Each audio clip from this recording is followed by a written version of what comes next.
வணக்கம். பைபிளை முழுவதுமாக வாசிக்கும் நம் லட்சிய பயணத்திற்கு உங்களை அன்புடன் வரவேற்கிறேன். இன்று நாம் 1 சாமுவேல் 29வது அதிகாரத்தை வாசிக்க இருக்கிறோம். இதுவரை நாம் மொத்த நூல்களில் 22.20% நூல்களை வாசித்து முடித்துவிட்டோம். இன்னும் சில நூல்களை முடித்தால் நம் பயணம் வெற்றிகரமாகும். இன்றைய வாசிப்பின் மூலம் அந்த இலக்கை இன்னும் முன்னோக்கி நகர்த்துவோம். வாங்க தொடங்குவோம். பெலிஸ்தியர் தாவீதை புறக்கணித்தல். பெலிஸ்தியர் தங்கள் படைகளை எல்லாம் அபேக்கில் ஒன்று திரட்டினர். இஸ்ரயேலர் இஸ்ரயேலிலுள்ள நீரூற்றினருகே பாளையம் இறங்கினர். பெலிஸ்தியரின் தலைவர்கள் 100 படைகளுடனும் 1000 படைகளுடனும் அணிவகுத்துச் சென்றனர். தாவீதும் அவருடைய ஆள்களும் ஆக்கிசோடு கடைக்கோடியில் சென்றனர். அப்பொழுது பெலிஸ்திய படைத்தலைவர்கள், இந்த எபிரேயர் இங்கு என்ன செய்கின்றனர் என்று கேட்க, அதற்கு ஆக்கிசு அவர்களை நோக்கி, இஸ்ரயேலின் அரசர் சவுலின் பணியாளராயிருந்த இந்த தாவீது பல நாள்களாக ஆண்டுகளாக என்னோடு இருக்கவில்லையா? அவர் என்னிடம் வந்தது முதல் இந்நாள் வரை அவரிடம் ஒரு குற்றமும் நான் காணவில்லை என்றார்.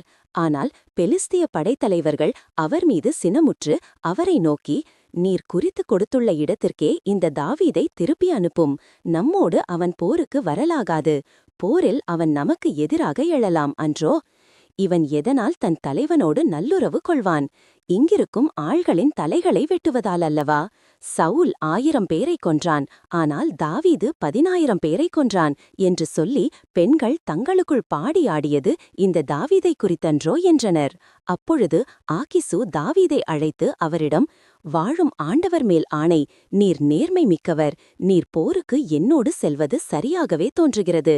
ஏனெனில் நீர் என்னிடம் வந்த நாள் முதல் இன்று வரை உம்மிடம் ஒரு குற்றமும் நான் காணவில்லை.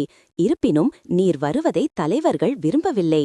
ஆதலால் இப்பொழுது திரும்பி செல்லும். பெலிஸ்தியரின் தலைவர்கள் மனம் வருந்துமாறு எதையும் செய்யாதீர். சமாதானமாய் செல்லும் என்றார். ஆனால் தாவீது அவரிடம், நான் செய்தது என்ன? நான் மன்னராகிய என் தலைவரின் எதிரிகளுடன் போரிடச் செல்லாதவாறு நான் உம்மிடம் வந்த நாள் முதல் இன்று வரை அடியேனிடம் நீர் கண்டது என்று கேட்டார்.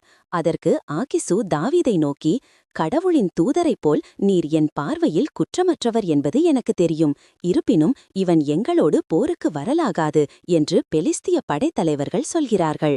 ஆதலால் உம்முடன் பிரிந்து வந்த உம் தலைவர் சவுலின் பணியாளர்களுடன் நீர் அதிகாலையில் எழுந்து விடிவதற்கு புறப்பட்டுச் செல்லும் என்றார். ஆதலால் தாவீது தம் ஆள்களுடன் அதிகாலையில் புறப்பட்டு பெலிஸ்திய நாட்டிற்கு திரும்பினார். ஆனால் பெலிஸ்தியர் இஸ்ரயேலுக்குச் சென்றனர். நாம் 1189 அதிகாரங்களில் 265 அதிகாரங்களை நிறைவு செய்துவிட்டோம். இன்னும் சில அதிகாரங்களை வாசித்தால் முழு பைபிளையும் முடித்துவிடுவோம். நாளை அடுத்த அதிகாரத்தை பார்க்க சந்திப்போம்.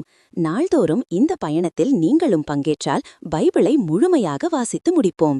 இது நம் வாழ்க்கையிலும் ஆன்மாவிலும் பெரிய மாற்றத்தை ஏற்படுத்தும். இந்த பயணம் உங்களுக்கு நம்பிக்கையையும் சமாதானத்தையும் கொடுத்தால் இந்த வீடியோவை லைக் செய்யவும் சப்ஸ்கிரைப் செய்யவும் மறக்க வேண்டாம். பகிர்ந்து மற்றவர்களையும் இந்த பயணத்தில் சேருங்கள். நாளை மறக்காமல் வாருங்கள்.